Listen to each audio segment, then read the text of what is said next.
श्रीशैलेशदयापात्रम् धीभक्त्यादिगुणार्णवम् यतीन्द्रप्रवणम् वन्दे रम्यजामातरम् मुनिम् लक्ष्मीनाथसमारम्भाम् नाथयामुनमध्यमाम् अस्मदाचार्यपर्यन्ताम् वन्दे गुरुपरम्पराम् यो नित्यम् अच्युतपदाम्बुजयुग्मरुक्मव्यामोहतस्तदितराणि तृणाय मेने अस्मद्गुरोर्भगवतोऽस्य दयैकसिन्धोः रामानुजस्य चरणौ शरणम् प्रपद्ये लोकाचार्याय गुरवे कृष्णपादस्य सूनवे संसारभोगिसन्दष्टजीवजीवातवे नमः।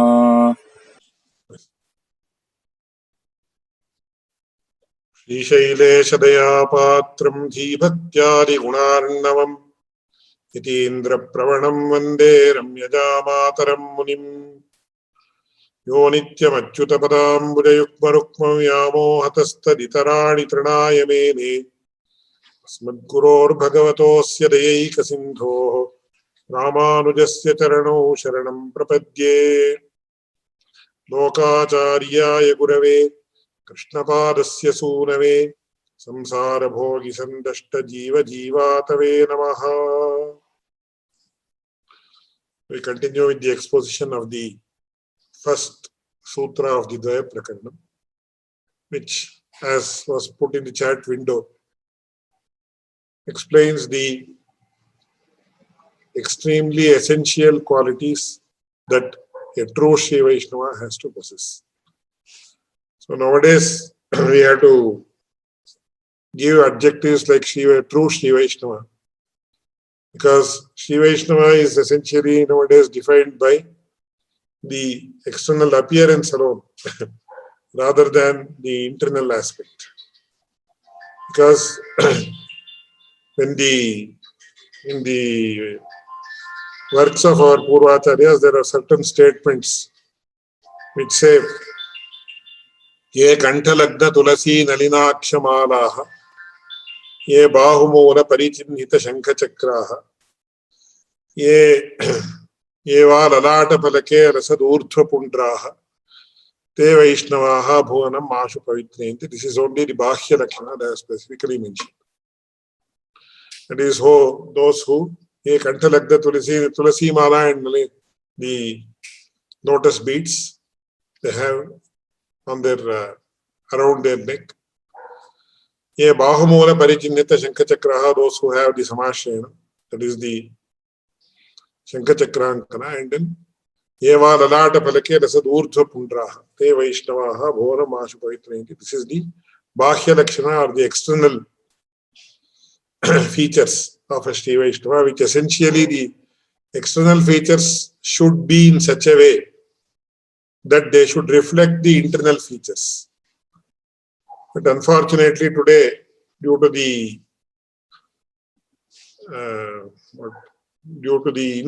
evil influence of Kali Yuga, many a times we see only the external features without the internal features. And it is okay if the internal features exist without the external features, but it's not at all okay if the external features exist without the internal features. So that is why I keep giving an example. When you go to a hospital, especially a modern allopathic hospital, the nurses are given different uniforms. The paramedics who assist the nurses, they are given different uniforms. The doctor is given a different uniform, then a duty doctor, then a surgeon is given a different uniform. So that means the nurse has certain capabilities. So if there is an emergency, you can call for a nurse and ask her to do something, but she may not be able to do what a doctor does. And a duty doctor may not be able to take a decision what a surgeon or a senior doctor can do. So to reflect their internal capabilities, they have given them uniforms. Similarly, whether it is the field of law, you have to wear certain coats and certain types of ties. The police is given a different uniform. That means each person has a different internal capability which is reflected by the external appearance. So suppose a non-policeman wears a police uniform and comes, he is liable to be arrested immediately. Unless it's a film or something like that.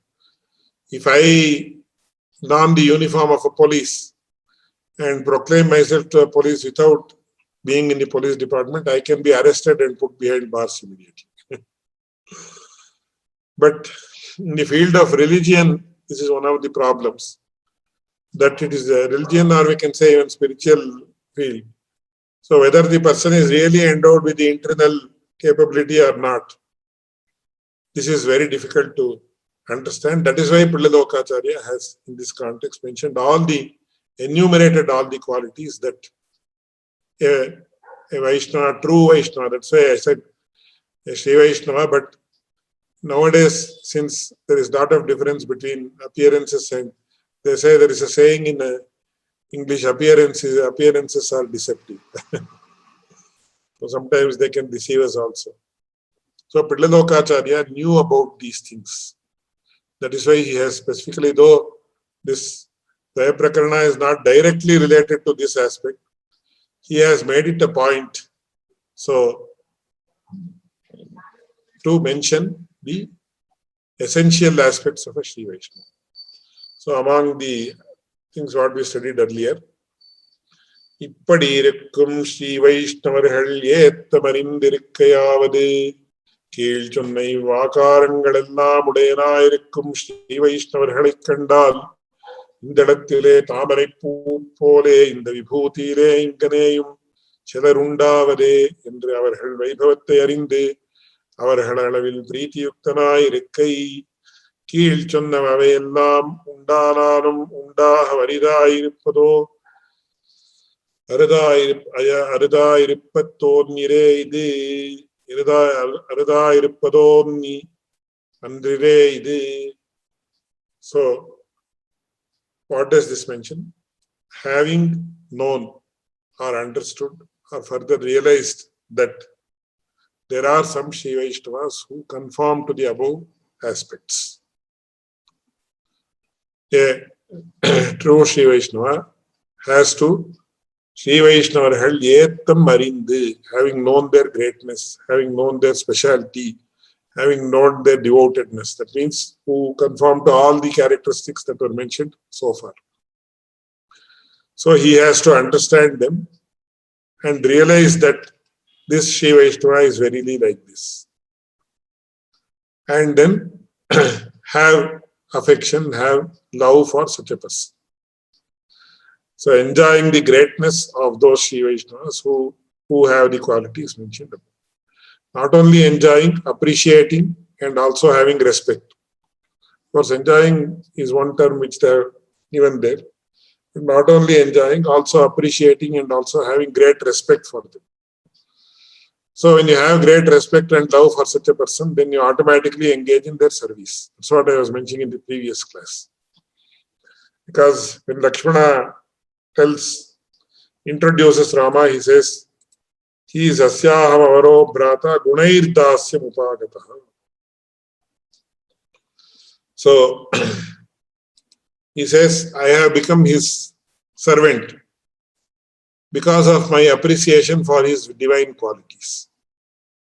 So when we appreciate somebody, when we have respect for somebody, we want to serve them. So even when a small boy or a child comes to our house, we like the child because it is very innocent. We like it because of its innocence. So even an old man who is about 80 years old, he will rush. So in the Indian tradition, when a new child comes to the house, generally they give a lump of what they call kalkanda or a lump of sugar to the child so that it enjoys that sweetness. So even an elderly man who is about 80 years old, he will just rush to the kitchen and bring a small lump of sugar and give it to the child. Because the innocence of the child is very much appreciated. Similarly, when we appreciate somebody, we just indulge in his service. Sri Vaishnavர்களே ஏத்தமறிந்து அறிந்திருக்கையும் then திருமந்திரத்திலும் துவயத்திலும் நியதனாகையும். So engage in the Tirumantra and Daya, these two mantras. So what is that? Tirumantratirum Dayatirum Niyatayanahiyavade Mantrantarangal Mantrantarangalinuடைய வருகே மருந்தும் போலே மருந்தும் போக மறந்தும் போகாதே தியாஜ்யோபாதேயங்களை தெளிய வருவிக்கும் திருமந்திரத்திலும் அதில் அர்த்தத்துக்கு விவரணமான துவயத்திலும் நிஷ்டனாயிருக்கை. So even by his forgetfulness, one should not go to other mantras. So மந்திராந்தரங்கள் என்னுடைய அருகு மருந்தும் போகாதே. So generally what we do when we are not supposed to enter a room because of some reason, if we keep entering that room without without our own knowledge, we actually go there. So without realizing that we have entered that room, we enter that room if we are going to that room every day. So that is marandum poru. So without our own knowledge, we go there. So even without our knowledge, we should not go to any other mantra. So here once again, some commentators or some people will say, then what about Gayatri mantra, what about this mantra, that mantra, etc. It is to be taken as nahininda nyaya. That doesn't mean that one should not do the Gayatri mantra, chant the Gayatri mantra at all. So to mention because it is natural for the human mind to think like this. And even some of the commentators or some of the people who give discourses nowadays, they will say, no, even Gayatri mantra should be given. It's not like that. Because we are Ubhaya Vedantis. It's very important to know that. So we give equal prominence to Dravida Veda and Samskrita Veda. Later there have been differences, different schools of thought that one branch gives more prominence to Dravida Veda and less prominence to Samskrita Veda. Another branch gives more prominence to. Actually, according to my guru, I will quote him not, I will not say it in my words. These are both incorrect. Both of these schools are incorrect. So both of them are supposed to give equal prominence to both. Otherwise, the name of Ubhaya Vedanti, Shri Uve, they will write for all the Shri Vaishnavas. That name will never come. It is meaningless. But over a period of time, such a trend has started, which is unfortunate. That much you can say. So, mantra antarangalinudaya varuge marandum pohade tyajyopade engali teliya varivikkum tirumantrattiyum. So the Tirumantra is, of course, there is no difference of opinion, or there is no argument with regard to the greatest, the Tirumantra being the greatest. That is why it is known as Mantra Radha. And Daya Mantra is known as Mantra Radha. So when you see the Tirumantra and Daya Mantra, it is enough. It will give you everything. So do it. Yes. But that doesn't mean you are putting down other mantras. This is what has to be. We have to have a very balanced view in this regard, according to my Acharya, which I think is very much correct. So the Tirumantra specifically deals with what is to be accepted and what is not to be accepted, what is to be followed and what is not to be followed, etc. And adil arthathukku vivaranamana dvayathilum. So the Dvaya mantra is the explanation of the Tirumantra, further explanation of the Tirumantra. Tirumantrathilum adat kartham adil arthathukku vivaranamana dvayathilum nishthanayirikkai. He should have total faith in these two mantras. So that way, if you want to take a very partial view, you can say which now Tirumantra is Mantra Radha, that means Mantra Ratna is secondary to Tirumantra. So among these two, Tirumantra is higher and Daya Mantra is lower. No. Or one can say in the Gadyatrayam, the Lord ordained that Ramanujacharya should say Dvaya Martha Anusandhana. So he has mentioned only Dvaya Mantra. That means the Lord does not like Tirumantra. No, it's not like that. So every aspect has to be seen in the constructive view rather than a destructive view. For people who are optimistic, who want to know the truth, they will see everything in a constructive manner. Whereas those who are pessimistic and who want to create wedges, they will always see what is the difference or what is the thing that differentiates two people or what divides two people, which is totally incorrect according to me. Tirumantratilam dvayatilam niyatanahiyum acharya premam ganatirikkayum ஆச்சாரிய பிரேமம் கனத்திருக்கையாவது கீழ் சொன்ன ஆகாரங்களை எல்லாம் உபதேசத்தாலே தனக்குண்டாக்கின ஆச்சாரிய விஷயத்தில் யஸ்ய தேவே பராபக்தி யதா தேவே ததா குரௌ என்கிறபடியே பிரேமம் அதிசயித்திருக்கை. So the Acharya has a huge role to play in all systems of Indian philosophy, all sampradayas. Whether it is Veerashaiva Sampradaya or whether it is even non-Indian, non-Vedic Sampradayas like Buddhist and Jains, they also have a huge respect for Acharya. So, Acharya is the person who is universally respected across all systems of Indian philosophy. I don't know what is the role played by Acharya and Christianity and other Western religions or what we call the Abrahamic religions. But I think there also they may give some prominence. I think in Islam and other things, the mullahs play a very important role. Whether they are guiding, misguiding, that is an unnecessary controversy. But I think they are given respected more because they are supposed to be closer to God. But in the Indian tradition, the Guru has a huge role to play. He is given more respect than the Supreme Lord himself. In many cases, as in the Sri Vaishnava Sampradaya. So that is why the Buddhalokacharya very, very beautifully and succinctly puts it in the Sri Vachana Bhushanam. He says, Bhagavallabham acharyanale, acharyarabham bhagavanale. See how beautifully he has put it. How does one get a great Acharya? By means of God. So it is God who makes it the destiny of the seeker to have the best Acharya. And what happens? How does one attain God? By means of the Acharya. So one attains God by means of the Acharya, and one attains Acharya by means of God. Though it seems to be what we call a conundrum or something like that, it's not like that.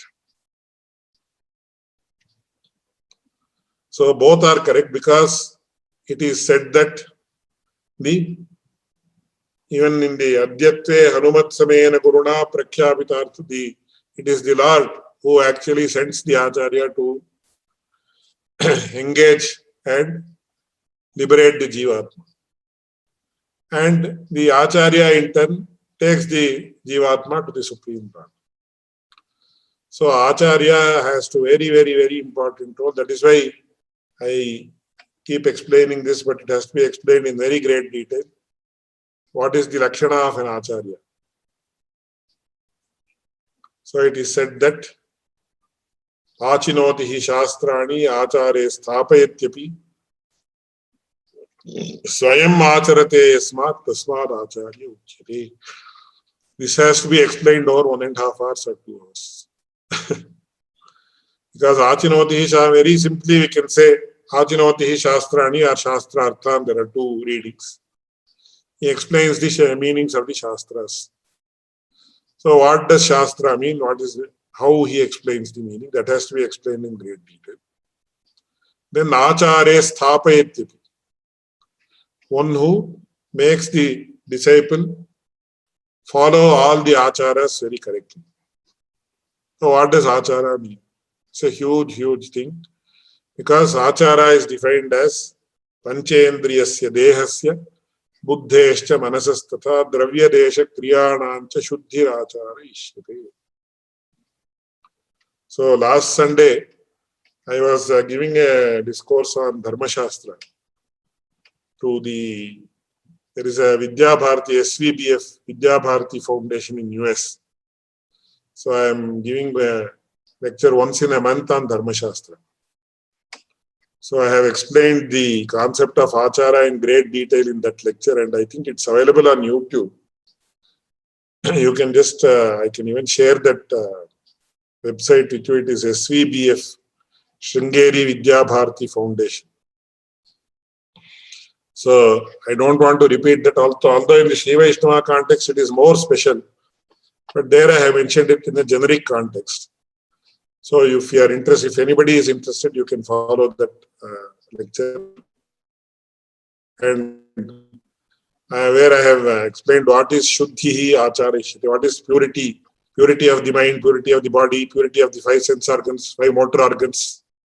I explained it in great detail in about, it has taken me half an hour to do that. So if you people nowadays, since you can easily see the video, you can, I request Keshav ji to kindly, if he is interested, he can see the video and then give his feedback. And if you want me to explain this further, I will explain it in the next class. So Achare Sthapayati, what is Achara? That is, I have explained Panchendriyasya Dehasya Buddhescha Manasasthatha Dravya Desha Kriyanancha Shuddhihi, purity of the 5 sense organs, 5 motor organs, body, mind, soul, and Buddhescha Manasasthatha Dravya Desha and Kriya, all the implements that we use, the purity of the place, location where we stay, and Dravya and the purity of all the activities that we do. So this is the purity of all these is what is known as Achara. And it says Achara Prabho Dharma. So Dharma, or we know that Dharma is not a directly translatable word. Dharma is established, attained by means of Achara. Achara Prabhavo Dharma, Dharmasya Prabhu Achyuta. And by means of Achara, the person will attain the Supreme Lord himself. So Achare Sthapayati, Swayam Acharate, that is very important. A true Acharya, once again we have to embellish the word Acharya with the word true, because such a person, a true Acharya, will practice what he preaches and he preaches what he practices. So this is very, very important. Such a person is known as Acharya. And Swami Vedanta Deshika very beautifully says, it is universally acceptable. Acharya diha devata samadhika manyam na manyamahi. So he says, Acharya is the supreme. We don't accept anybody who is superior to the Acharya, even the Supreme Lord for that matter. Now, how is this? Take it from a very balanced point of view. Because that Acharya is a person who has had the Sakshatkara of the Supreme Lord, and the Supreme Lord is subservient to that person. So even the Supreme Lord says when Lord says in Bhagavad Gita that I am indebted to a Jnani. I am indebted to a person who has had my vision. That is why Swami Parashara Bhattar says that te rangi nijamapi padam deshika deshakanshi. So Rangi or Lord Ranganatha or Sri Vaikunthanatha will give his own exalted abode of Vaikuntha to a person whom the Acharya orders that, with regard to whom the Acharya orders that place is, that exalted location is to be given. So he says, Deshika Desha Kanchi. So the Supreme Lord waits for the orders, not even requests. So a person like Ramanujacharya can order the Supreme Lord, come on, accept this Jivatma and take him to your abode, and he will do it. We have seen a few instances where it has happened actually. It's a very wonderful thing. So That is why Acharya Prevam Ganatirikayum. So if we worship the Acharya, sometimes even worshipping the Supreme Lord is redundant. Because Supreme Lord is subservient to Acharya. So what is the need to go to the Supreme Lord at all? That is why in Shri Bhushanam he says, Acharya Bhimanantan Prapatti Pole Upayantarangalakka Angamamai Swatantromai Rikkum. See how Top Vilalokacharya glorifies the Daya and the Tirumantra here. He further glorifies Acharya Abhimana as the sole or most easiest way to attain salvation. So he says, Acharya Abhimanantam Prapatti Pole Upayantari. It is a part of all the upayas, whether it is Prapatti or it is Jnana Yoga or Bhakti Yoga or Karma Yoga. Without Acharya Abhimana, nothing will happen. But if Acharya Abhimana is there, all these other things are redundant. So he says, Upayam Tarangalakka Angamumai Swatantramumai Rikkum. Bhakti Lashaktanikka Prapatti. If a person is unable to pursue Bhakti Yoga, you do Prapatti. He further simplifies it and says, Prapatti Lashaktanikka Idu. If a person is unable to do Prapatti also, don't worry. Just have greatest respect for your Acharya and become the recipient of his grace. But one condition is there, Acharya has to be a real Acharya who has had the Sakshatkara vision, divine vision of the Supreme Lord. Then only he becomes an Acharya, really, in the true sense of the term. So he asks how. Then in the last Churnike he says, Ide Prathamam Swarupattai Pallavitamakum Pindu Pushpitamakum. Just like when a seed is sown, first the sprout will come. Then the small, what is that?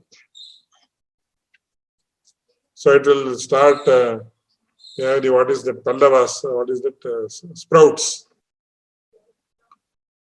It will, after the first thing, the comes above from the earth, then it will have also what you call as creeper-like things. Then it will flower. And then it will also yield all the fruits. That means, if you are having Acharya Abhimana of the highest level, if you have greatest respect and you become the recipient of the grace of the Acharya, automatically all stages of spiritual attainments will come to you. So he says, Pin Pushpitamakum Manantaram Tadapariyantamakum. So that way, if you see, even he has discounted the greatness of Daya and Tirumantra. So that means all these are different stages for different adhikaris. Now, one doesn't become redundant because of that.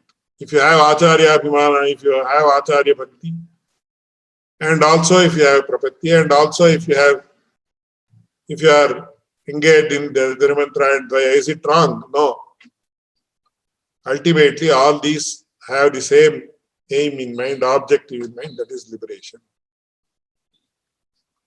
So don't think that one is against the other. In fact, all of these are complementary and supplementary. So though Amandacharya says Bhakti alone is the path of moksha. If a person has jnana also, is it wrong? No. If a person does karma as anga to bhakti, is it wrong? No. If a person does prapatti, is it wrong? No. If a person has acharya mana, it is all the more best. Ultimately, it is the fruit, not liberation, that matters. How it comes, the means is not important, the end is important. So, one should not think this is against that, this is against, this is against. No. So, they are told 4 or 5, even if one aspect succeeds, fine. If purely because of acharya mana alone, a person gets liberation, is that liberation different from what is attained by bhakti yoga? No. So even if one aspect succeeds, you are done with. So you do all the three, you may give prominence to one. Ultimately, the other two will become angas to the main one. So that's why he says, Acharya Anandam Prapatti Pole Upayantarangalaka Angam. It can be a part of other margas, like Prapatti or Bhakti. It can be independent also. It all depends upon the aspirant, the Sri Vaishnava who wants to follow, whose inclination, etc. is very. So I hope it is clear. So he, Vilaloka Manavada Mavani quotes a shloka from the Shweta Shutara where he says, Yasya deve para bhakti, yatha deve tatha guru. A person who has supreme devotion towards the Lord, and the same amount of devotion he has towards his Guru also. Tasyaite kathita hyartha prakashante mahatma. He becomes a great man. He becomes a great soul. And to him, all these things will be revealed. So, yasya deve para bhakti, yatha deve tatha guru. This is the last mantra of Shweta Shutara. So, ultimately, what the Upanishad says, have utmost devotion for the Supreme Lord, have utmost devotion for the Acharya. So, that is what it is all about. Then, Acharyan Pakkalinam Emberuman Pakkalinam Kritagyanai Poruhayam. Have utmost gratitude towards both the Acharya and the Supreme Lord. So, he should never ever become a traitor. He should never ever discount the contribution of the Acharya and the grace of the Supreme Lord. That is the grace of the Acharya and grace of the Supreme Lord. Because ultimately, all these things are aimed at incurring the grace of the Lord and nothing more than that. Because without the Lord's grace, without the Lord selecting a person to show himself and ultimately grant him liberation, that's why it says, Mayamatma pravachanena labhya na medhaya na bahuna shrutena yame vaishavranute tena labhya. Very beautiful, beautiful statement which has given rise to a lot of controversies. But if you want to see the controversies alone, you will get nowhere. You have to, my Guru used to tell, take the as it is meaning that comes to you. Don't read between the lines in these cases. So will a person attain the Supreme Lord by engaging in discourses? No. Will a person who is very, very intelligent, very, he has supreme powers of remembrance. His memory is so sharp, his grasping power is so sharp.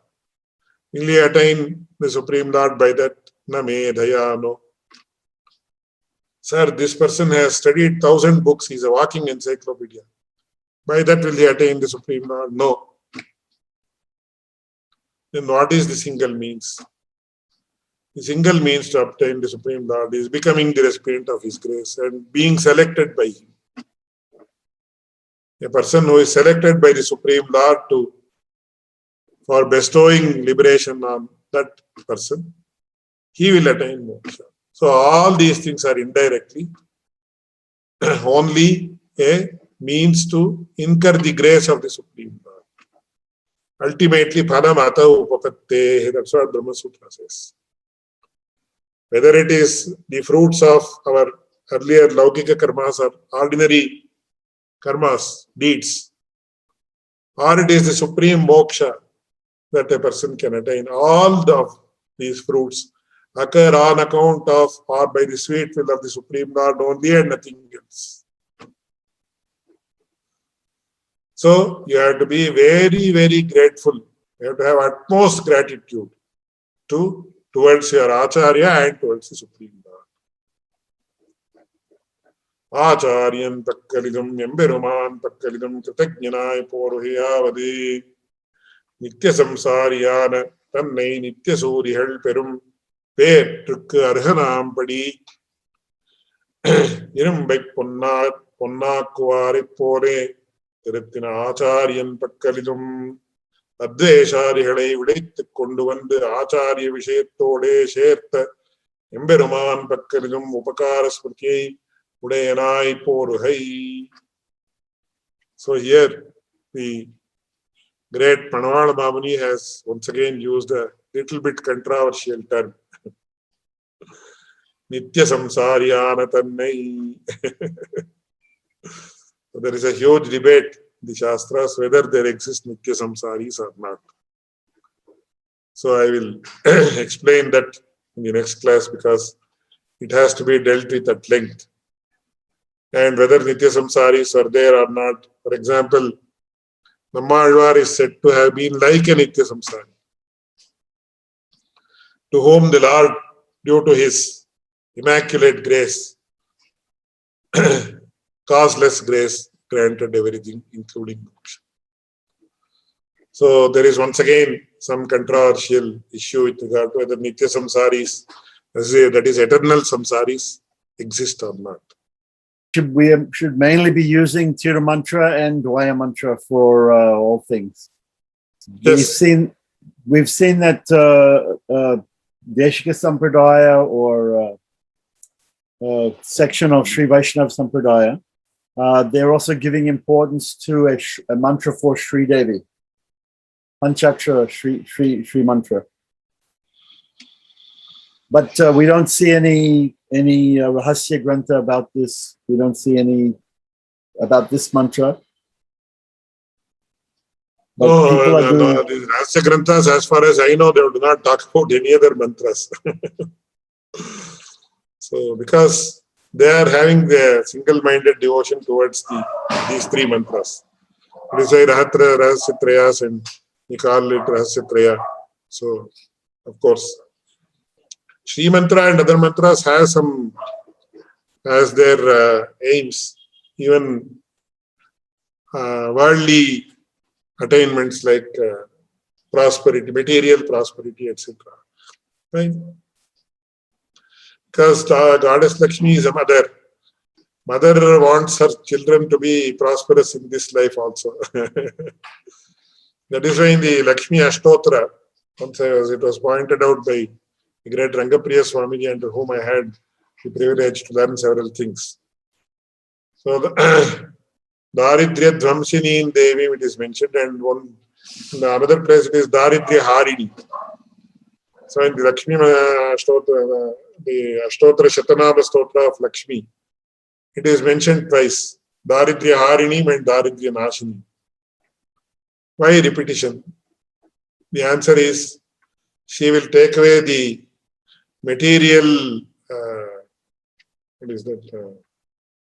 poverty, and also the spiritual poverty.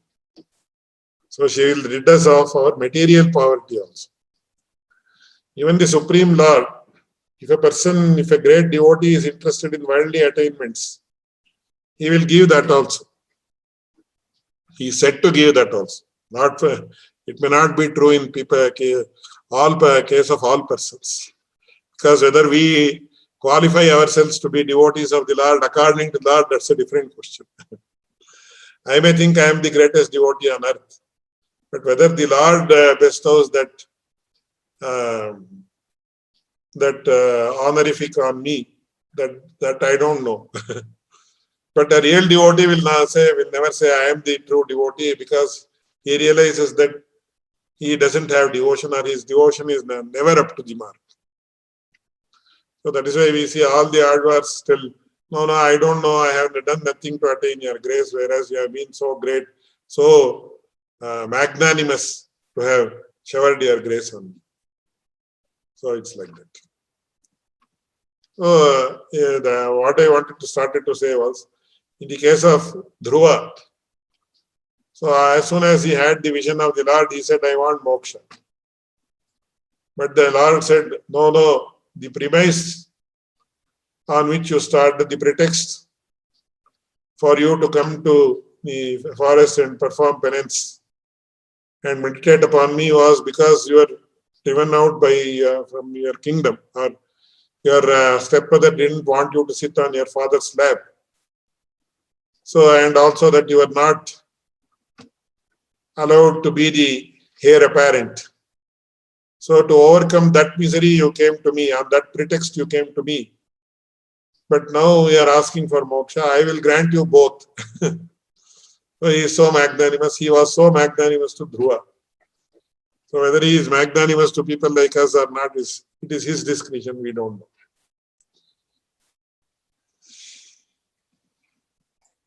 So what about also these other charma slokas, Rama charma sloka, Varaha charma sloka? What is their relationship? Yes.